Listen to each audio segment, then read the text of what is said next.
प्रभु यीशु मसीह में आप सभी को जय मसीह की। आज के वचन के द्वारा निश्चित रूप से परमेश्वर हम में से प्रत्येक को आशीषित करने जा रहा है, परंतु हम बहुत ही प्रार्थना के साथ परमेश्वर के वचन को सुने। मैं पूरा विश्वास करता हूं, यदि आप परमेश्वर के वचन को बहुत ध्यान से सुनेंगे तो निश्चित रूप से आज आप बहुत आशीषित होंगे और परमेश्वर आपके जीवन से निश्चित रूप से बातचीत करेगा। और इसके पहले कि हम परमेश्वर के वचन को सुने, हम कुछ आयतें पवित्र शास्त्र में से हम पढ़ेंगे जो हमें मिलती है दूसरा कुरिन्थियों और उसका 5वां अध्याय और उसकी 20 आयत से कुछ आयतें आगे मैं आपके सामने पढ़ूंगा और उसके बाद फिर हम वचन में जाएंगे। इसलिए हम मसीह के राजदूत हैं।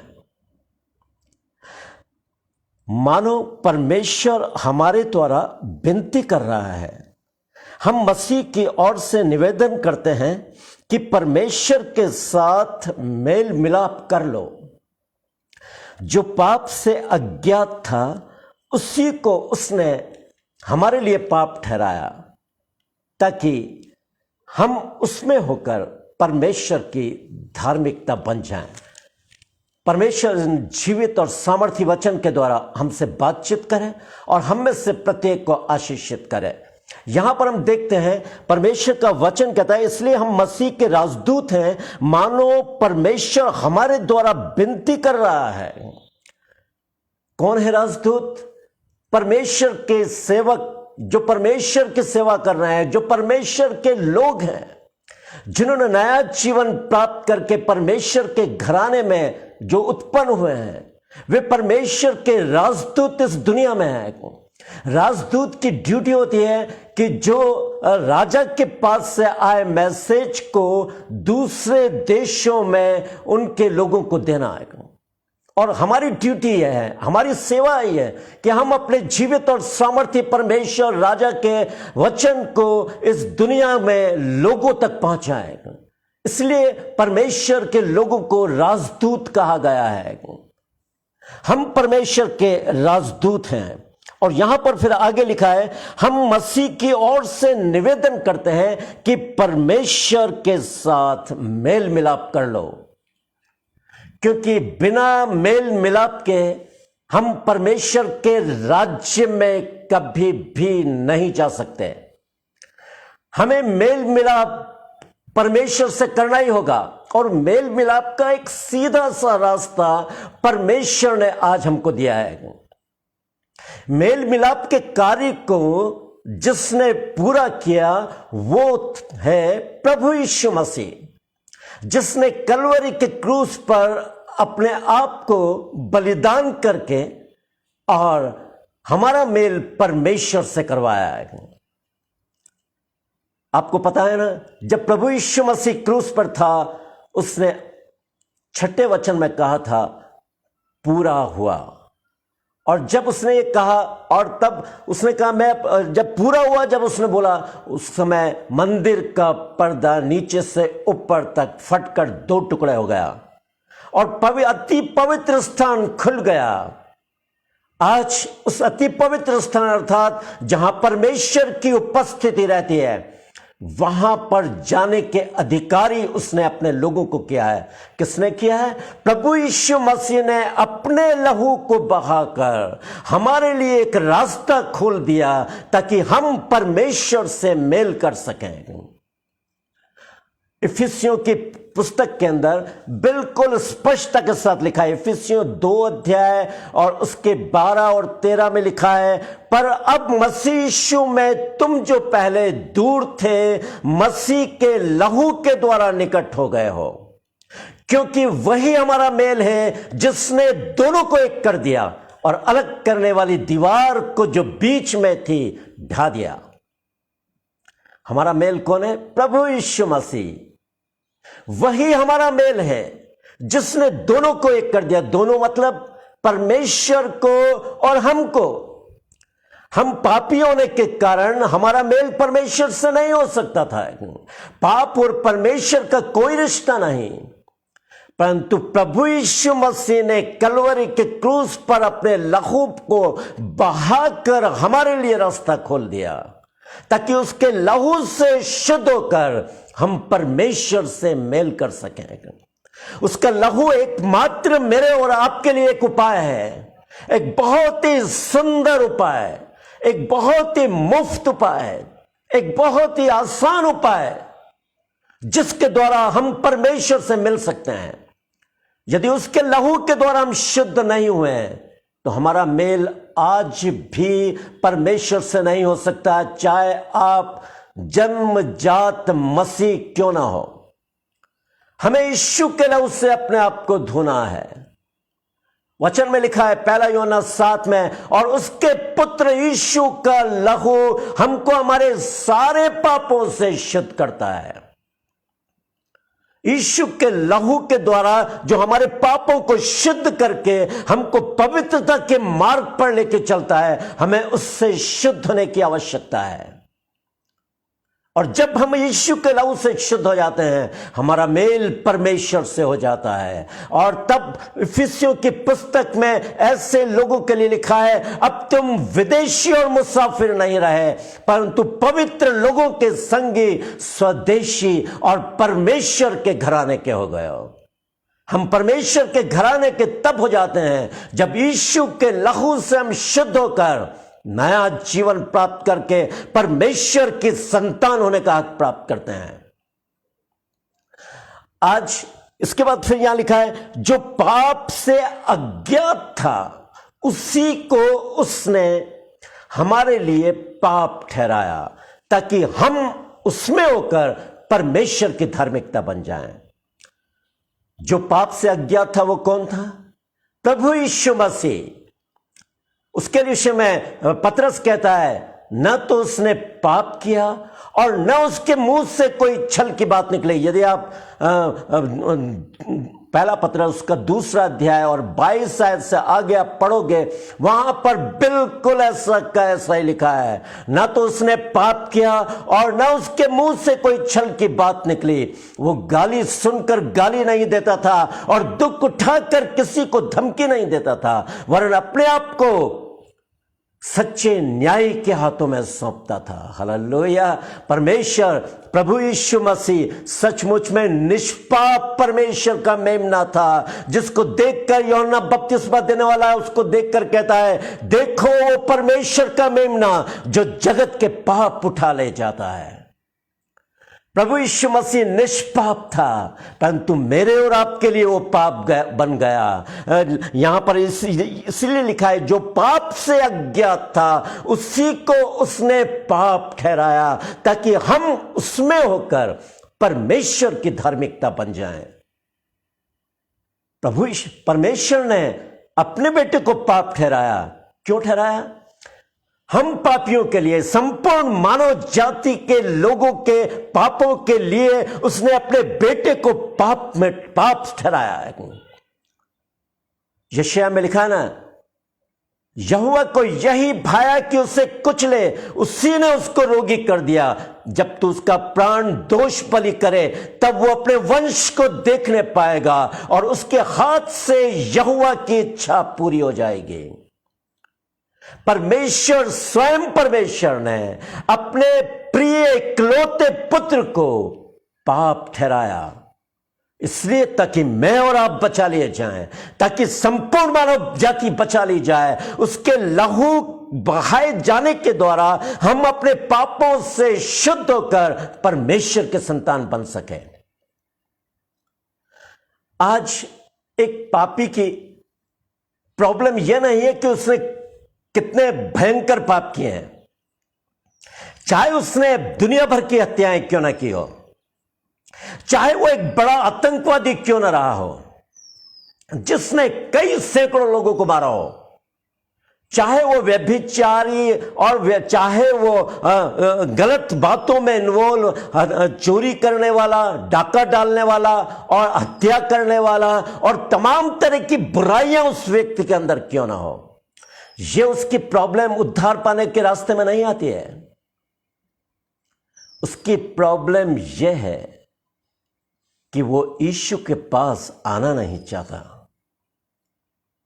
यदि वो यीशु के पास आकर अपने पापों से पश्चाताप कर उसके लहू से अपने आप को धो लेता है, तो उसके तमाम पापों को शुद्ध करने में परमेश्वर विश्वास योग्य और धर्मी है। और उसके पुत्र यीशु का लहू हमको हमारे सारे पापों से शुद्ध कर देता है। जितने पाप हमने पहले किए उसका कोई हिसाब परमेश्वर हमसे नहीं लेगा, यदि यीशु के लहू के द्वारा हम धो लिए गए हैं। पिछले पापों की माफी हो जाएगी, जो पिछले समय में, जो भूतकाल में हमने किए हैं, परंतु वर्तमान में हमें बिल्कुल एक नए जीवन की सी चाल चलने के लिए परमेश्वर हमको बुलाता है। इसलिए आज प्रॉब्लम एक पापी की उसके द्वारा किए गए पाप नहीं है, परंतु प्रॉब्लम यह है कि वो यीशु के पास आना नहीं चाहता। उसके मन को शैतान ने इतना कठोर कर दिया है कि वो यीशु के वचन को सुनने के लिए उसके कान मानो बंद हो चुके हैं। उसकी आंखों को शैतान ने अंधा कर दिया है, वो देखते हुए भी देख नहीं पा रहा है। और यही कारण है कि आज सैकड़ों पापी लोग बिना पश्चाताप किए कब्र के अंदर जा रहे हैं। अन्यों की बात मैं नहीं कर रहा, मसीह लोगों की बात कर रहा हूं। आज सैकड़ों मसीह बिना पश्चाताप किए, बिना यीशु के लहू से अपने आप को धोए, वो इस दुनिया से कूच कर गए। अब जानते हैं क्या होगा उनका? दो ही चीज है, एक स्वर्गीय राज्य जो परमेश्वर ने अपनी संतानों के लिए तैयार किया है, एक स्थान जो परमेश्वर ने शैतान और उसके दूतों के लिए तैयार किया है। यदि शैतान के चंगुल से आप नहीं छूटे, यदि यीशु को अपना मुक्तिदाता ग्रहण करके शैतान के बंधनों से अभी तक आप आजाद नहीं हो, आज वो मौका है। इसलिए परमेश्वर का वचन कहता है अवसर को बहुमोल समझो, क्योंकि दिन बुरे हैं। आज जो अवसर मुझको और आपको मिला है उसे बहुमोल समझते हुए हमें अपना जीवन परमेश्वर को देने की आवश्यकता है। प्रभु यीशु मसीह मेरे और आपके लिए मारा गया है। प्रभु यीशु मसीह ने कलवरी की वो वेदना सह ली, जो असहनीय दुख थे, असहनीय पीड़ाएं थी, कितनी बेदर्दी के साथ उसको मारा गया है, परंतु सब कुछ वो सहता रहा। लिखा है वो सताया गया तो भी सहता रहा और अपना मुंह न खोला। जिस प्रकार भेड़ बंद होने के समय और भेड़ी ऊन कतरने के समय चुपचाप और शांत रहती है, वैसे ही उसने भी अपना मुंह न खोला। क्यों नहीं खोला? इसलिए ताकि मैं और आप बचा लिए जाएं। पिलातुस उसको बोलता था, तू बोलता क्यों नहीं? क्या तुझे मालूम नहीं कि तुझे छोड़ देने का अधिकार भी मुझे है और तुझे क्रूस पर चढ़ा देने का भी अधिकार मुझे है। फिर भी प्रभु यीशु मसीह ने अपने बचाव में एक शब्द तक उसको नहीं कहा, सिर्फ इतना ही कहा, यदि तुझे ऊपर से न दिया गया होता तो तेरा मुझ पर कोई अधिकार नहीं होता। आज बहुत जरूरी है, आज जब तुम ये वचन सुनो तो अपने मनों को कठोर न करना। जिस प्रकार इस्राएलियों ने मस्सा और मरीबा में किया और वे सब के सब नाश हो गए, पुरानी पीढ़ी जाती रही, क्योंकि उन्होंने परमेश्वर के वचन को तुच्छ ठहरा, परमेश्वर के प्रति विद्रोह किया। इसलिए वचन में लिखा है, आज जब तुम उसका वचन सुनो तो अपने मनों को कठोर न करना, जैसे इस्राएलियों ने मस्सा और मरीबा में किया। हे मेरे प्रियो, परमेश्वर का वचन मेरे और आपके लिए एक प्रेम भरा तोहफा है, जिसको हमें प्रेम से कबूल करके उसमें आगे बढ़ने की जरूरत है। क्यों नहीं हम पाप से निकलना चाहते?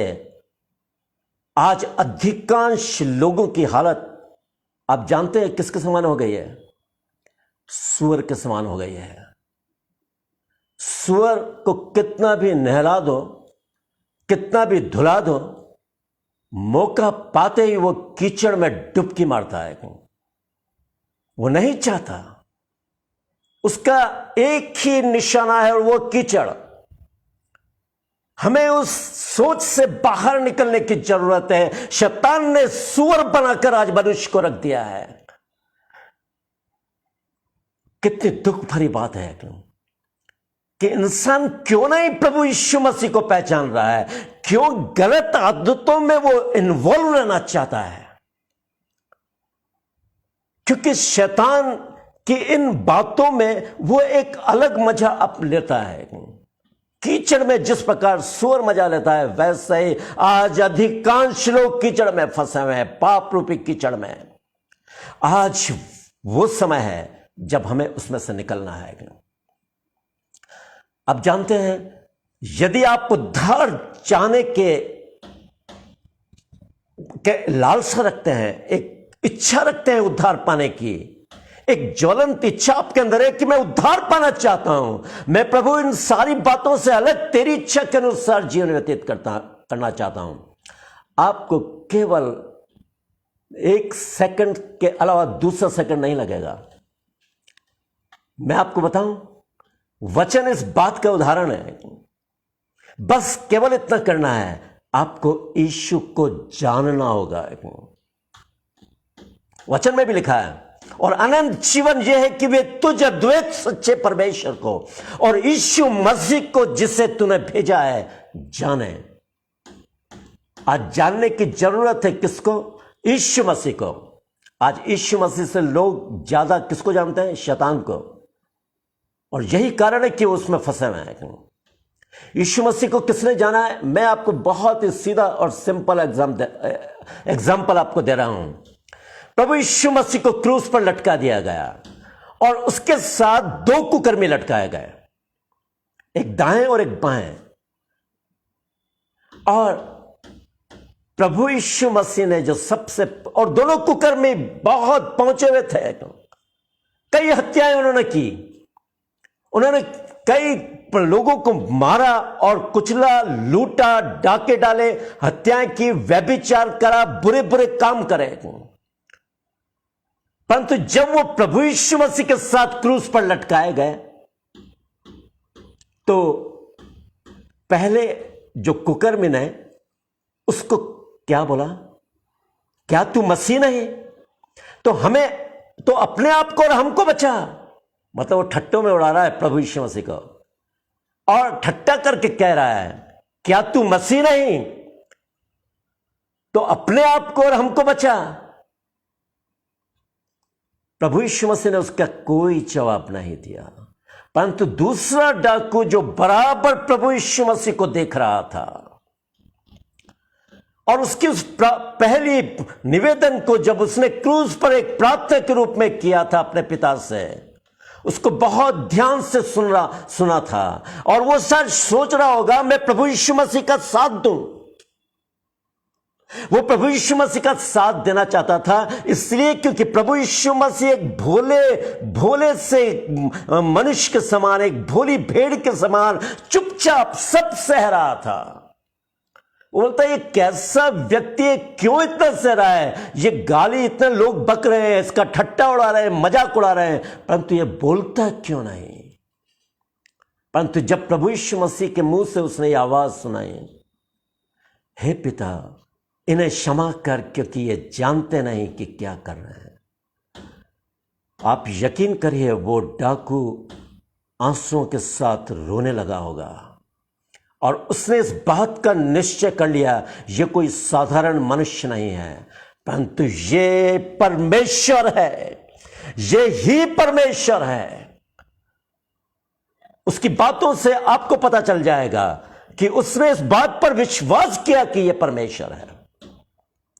और जैसे ही अपने साथी डाकू को ठट्टा करते हुए उसने सुना, तब अपने साथी को डांटते हुए उसने कहा, क्या तू परमेश्वर से भी नहीं डरता?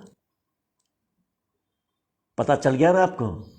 उसने विश्वास कर लिया था कि यह कोई साधारण मनुष्य नहीं, परंतु स्वयं परमेश्वर है जो मानव जाति के लिए अपनी जान दे रहा है।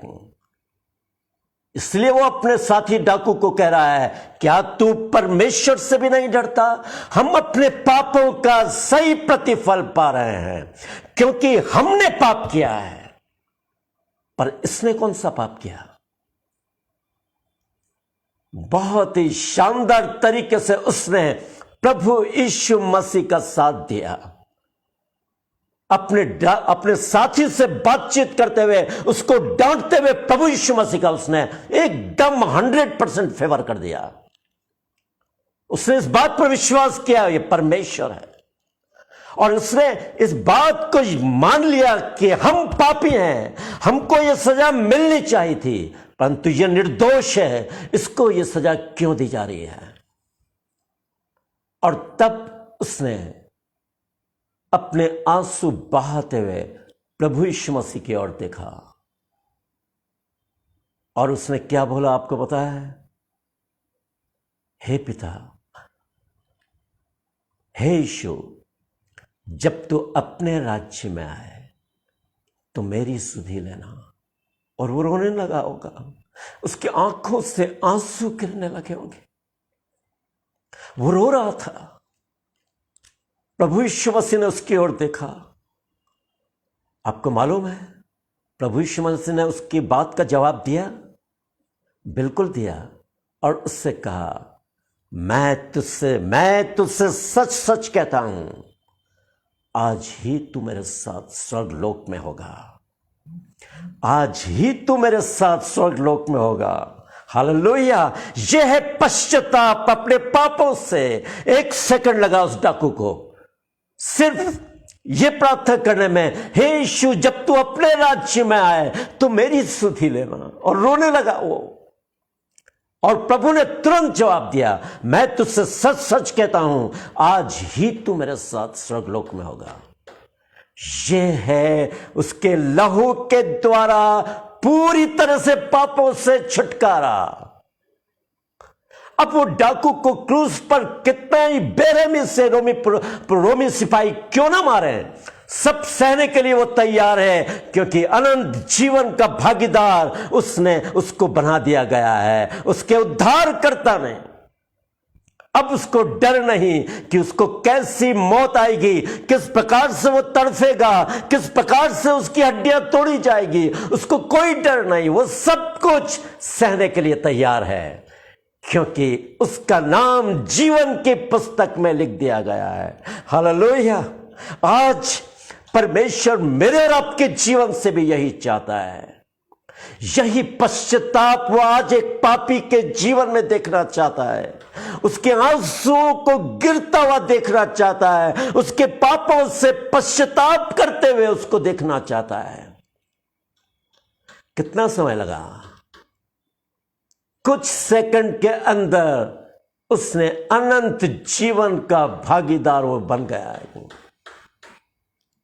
कितना आनंदित होगा वो डाकू, जितना आनंद आज शायद मुझको और आपको नहीं है। उसने अपने उद्धारकर्ता के मुंह से इस शब्द को सुनकर वो मानो अगर नीचे होता तो उछल उछल कर अपने परमेश्वर को धन्यवाद देता, परंतु उसके भी दोनों हाथ और पांव बंधे थे, इसलिए वो अपने चेहरे और अपने बदन से वो उसको धन्यवाद दे रहा था। प्रभु, सचमुच में ये मेरा सौभाग्य है कि आज मैं तुझसे मिल सका है। एक पापी की प्रॉब्लम यह नहीं है कि उसने कितने पाप किए हैं। इस डाकू ने बहुत पाप किए थे, परंतु उसकी प्रॉब्लम यह है कि वो यीशु के पास आना नहीं चाहता तो पहला डाकू भी बच सकता था, वो भी पश्चाताप कर सकता था, परंतु शैतान ने उसके मन को कठोर कर रखा था। आज वैसे ही बहुत से लोगों के मन कठोर हैं। बहुत से लोग बोलते हैं ना, तुम्हारा यीशु जब वो अपने आप को नहीं बचा सका तो हमको क्या बचाएगा। बिल्कुल वही शैतान आज उस डाकू के समान उनसे भी बुलवा रहा है। परंतु ये सारी बातें एक मनुष्य के लिए बहुत, उसकी आत्मिक जीवन के लिए बहुत हानिकारक सिद्ध होगी यदि वो मन नहीं फिराते। आप जानते हैं, मैं एक और घटना आपको बताता हूं। 2 मनुष्य प्रार्थना करने के लिए मंदिर में गए। एक फरीसी था जो मंदिर में कार्य करता था, सेवा करता था, और फरीसी मंदिर में गया और अपने सिर ऊपर उठाकर, आकाश की ओर सिर उठाकर प्रार्थना करने लगा, हे परमेश्वर, मैं और दूसरे लोगों के समान अधर्मी, अन्यायी और पापी नहीं हूं, और न इस चुंगी लेने वाले के समान हूं। मैं सप्ताह में 2 बार उपवास करता हूं, मैं अपने कमाई का दशवांश देता हूं। और इस प्रकार वो प्रार्थना करने लगा। उसके बाद एक चुंगी लेने वाला भी वहीं खड़ा हुआ था। उसने मंदिर के अंदर आना भी नहीं चाहा और अपने सिर ऊपर उठाना भी नहीं चाहा। उसने सिर झुकाकर घुटनों के बल आ गया और वो प्रार्थना करने लगा। रो रो कर, छाती पीट पीट कर वो प्रार्थना करने लगा, हे परमेश्वर, मुझ पापी पर दया कर, हे परमेश्वर, मुझ पापी पर दया कर। अब जानते हैं प्रभु यीशु मसीह ने क्या कहा? उसकी नहीं, परंतु इस चुंगी लेने वाले की प्रार्थना सुन ली गई। क्योंकि जो अपने आप को बड़ा बनाएगा वो छोटा किया जाएगा, और जो अपने आप को छोटा बनाएगा वो स्वर्गीय राज्य में बड़ा किया जाएगा। हालेलुया। इसलिए हमें उस पापी चुंगी लेने वाले के समान पश्चाताप से प्रार्थना करने की आज आवश्यकता है। आज यदि आप परमेश्वर की संतान बनना चाहते हैं, बहुत ही सुंदर उपाय परमेश्वर ने हमको दिया है। कुछ समय नहीं लगेगा। आपको यह सोचने की जरूरत नहीं कि मैंने बहुत पाप किए, मेरा उद्धार नहीं हो सकता। नहीं नहीं नहीं, उद्धार दिलाना और देना यह आपका काम नहीं है। यह स्वर्गीय राज्य में बैठे हुए उस सामर्थ्य और पराक्रमी और सर्वशक्तिमान परमेश्वर का कार्य है। आप उसके ऊपर छोड़ दो। आप अपने आंसुओं को बहाकर अपने पापों को मान लो और यीशु के लहू के द्वारा शुद्धिकरण प्राप्त करो, और आपको 101% अनंत जीवन आपके लिए तैयार है।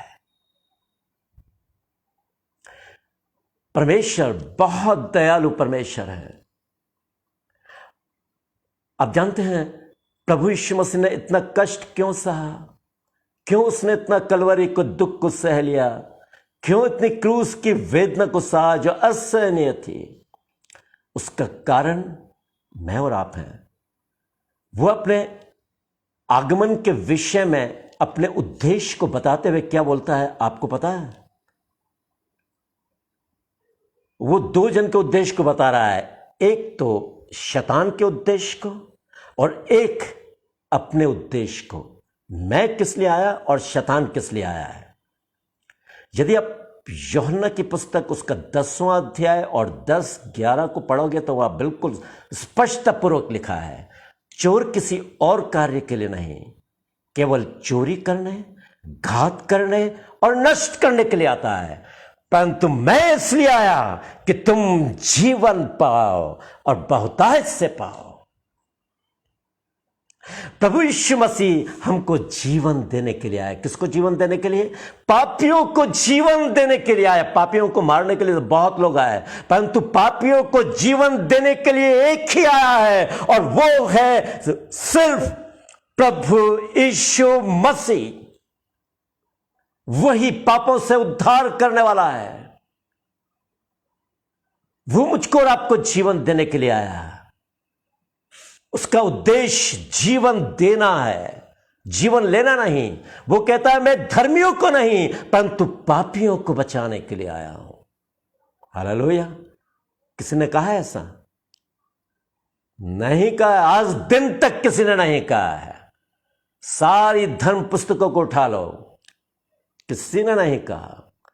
केवल एकमात्र प्रभु यीशु मसीह जो ये कहता है मैं धर्मियों को नहीं परंतु पापियों को बचाने के लिए आया हूं।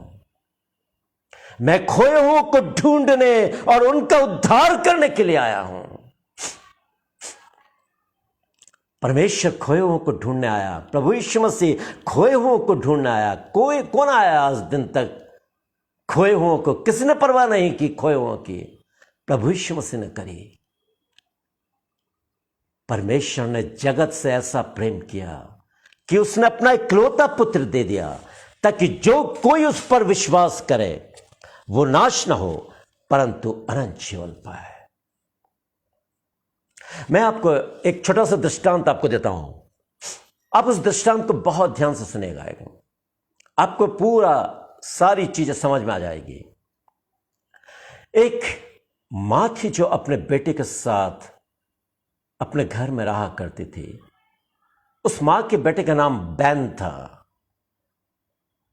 वो थोड़ा बड़ा हुआ, मां इधर उधर काम करके उसका पालन पोषण करती थी और उसको स्कूल भेजती, और वो स्कूल जाता और रोज आया था और मां से एकदम लिपट जाता, मां को प्यार करता, क्योंकि मां भी उसको बहुत प्यार करते थे। एक दिन वो अपने स्कूल से आया और स्कूल से आने के बाद चुपचाप आकर अपनी चेयर पर बैठ गया, मां के पास नहीं आया, बहुत उदास बैठा हुआ था। तब मां उसके पास आई और मां ने कहा, बैन क्या हुआ बेटा, आज तो इतना उदास क्यों है? बैन अपनी मां को जवाब देते हुए कहता है, मां तू मेरे दोस्त बॉब की मां की तरह खूबसूरत क्यों नहीं है? जब मां ने ये शब्द सुने वो रोने लगी, उसके आंखों से आंसू गिरने लगे और उसने अपने बेटे को पास नहीं बुलाया, उसने उसको वहीं बैठे रहने दिया और वो उसको कहने लगी, बेटा जब तू बहुत छोटा था उस समय तू अपने पलंग पर सो रहा था और मैंने एक कैंडल जलाकर तेरे सिरहाने रख दी, ताकि रात थी, अगर नींद तेरी खुल जाए तो डर के चिल्लाए नहीं, इसलिए मैंने वहां पर कैंडल के द्वारा वहां पर उजियाला किया। परंतु तेरी नींद खुल गई और तेरे हाथ पांव चलने लगे और वो कैंडल नीचे गिर गिरी और नीचे गिरने से उसकी तेरी बेड की चादर ने उसकी लो से वो जलने लगी और चादर जलने लगी, चादर ने आग पकड़ ली और उस चादर की वजह से दूसरे आसपास पड़े हुए कपड़े चलने लगे, खिड़की के पर्दे चलने लगे और धीरे धीरे आग बहुत ज्यादा बढ़ गई।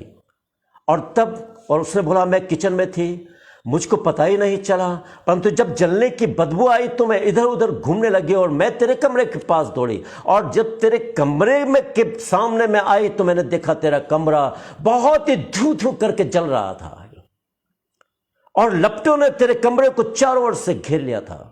मैं अंदर जाना चाहती थी, अंदर घुस नहीं पा रही थी और मैं चिल्ला रही थी, मेरे बेटे को बचा लो, मेरे बेटे को बचा लो, वो जल रहा है। परंतु किसी ने मेरी आवाज नहीं सुनी और तब मैंने हिम्मत करके अपने आप को उस आग में झोंक दिया और मैं दरवाजे के अंदर से धधकती आग के अंदर चली गई और मैं भागकर जाकर पलंग पर से मैंने तुझको उठाकर अपनी छाती पर लगा लिया और भागकर मैं अपने उस तेरे कमरे से बाहर निकली। और उसके बाद मां ने कहा, बेटा मैंने तुझको तो अपनी छाती में दबाकर बचा लिया, परंतु मैं अपने आप को नहीं बचा पाई, इसलिए मैं काली हूं, इसलिए मेरी शक्ल बदसूरती में परिवर्तित हो गई, इसलिए मैं तेरे बॉब की मां की तरह खूबसूरत नहीं हूं।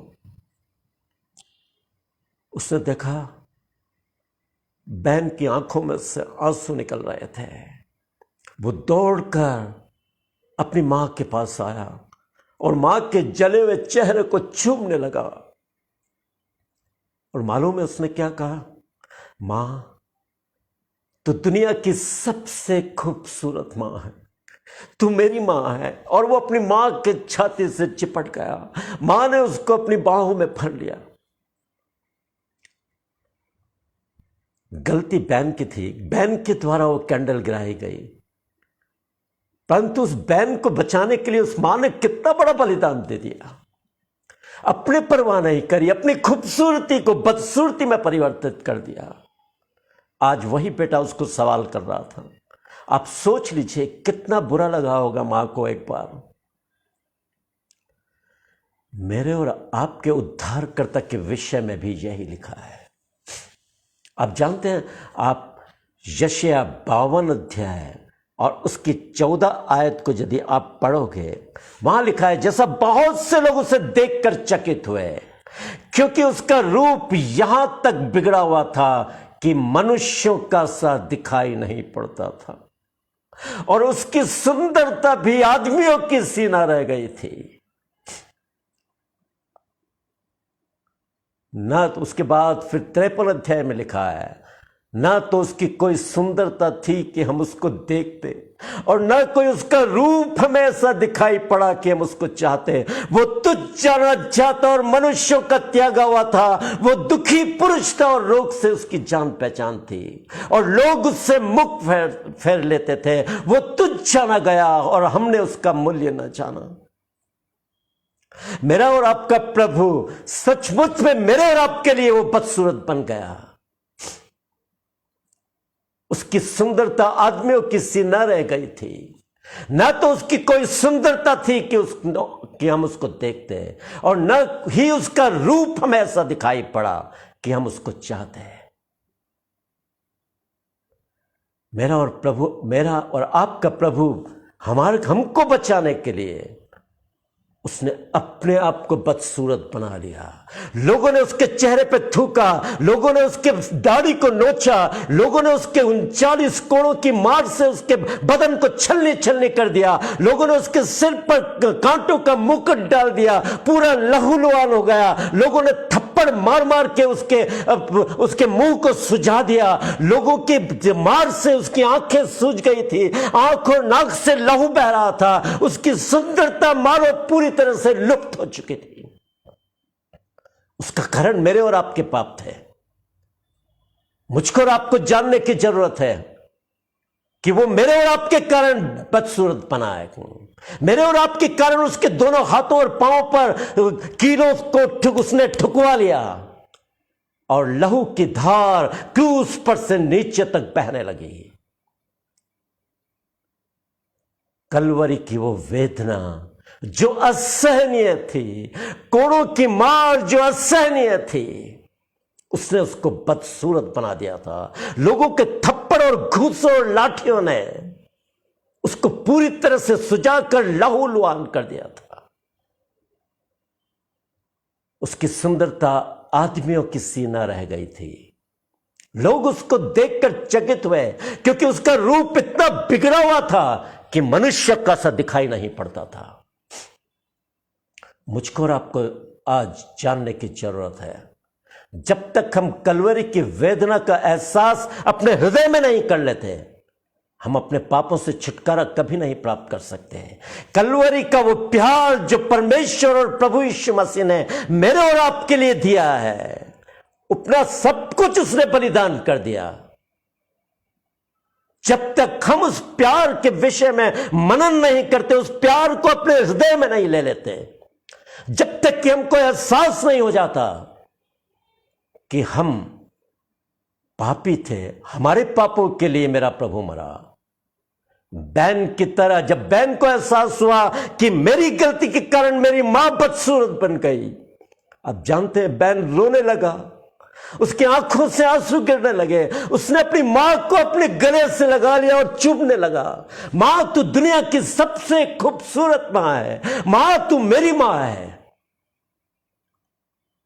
क्या मैं और आप प्रभु यीशु मसीह को उसको अब उसकी छाती पर लगने और उसको अपने बाहों में लपेटने के लिए इतने उतावलापन नहीं है? क्या उसके दुखों का एहसास करके हम उसके चरणों में नहीं आना चाहते? आज वो समय है जब हमें उसके चरणों में आने की आवश्यकता है, और यदि ऐसा नहीं हुआ तो बहुत देर हो जाएगी। जो पाप से अज्ञात था उसी को उसने मेरे और आपके लिए पाप ठहराया, ताकि हम उसमें होकर परमेश्वर की धार्मिकता बन जाए। आज प्रॉब्लम पाप नहीं है, परंतु पापी का परमेश्वर प्रभु यीशु मसीह के निकट आना, यह सबसे बड़ी प्रॉब्लम है। वो आना नहीं चाहता। आज हम अपने हृदय को नम्र बनाकर अपने प्रभु को पुकारें, यीशु के कलवरी के दुख को हम मनन करें, उस पर सोच विचार करें। निश्चित रूप से परमेश्वर आपसे बातचीत करेगा, आपके आंसू बहने लगेंगे और वो क्षण होगा आपके उद्धार अनंत जीवन के मार्ग के खुलने का। परमेश्वर इस जीवित और सामर्थ्य वचन के द्वारा आपसे बातचीत करें और आपको बहुतायत की आशीषों से परिपूर्ण करें। आमेन। आमेन। May God bless you.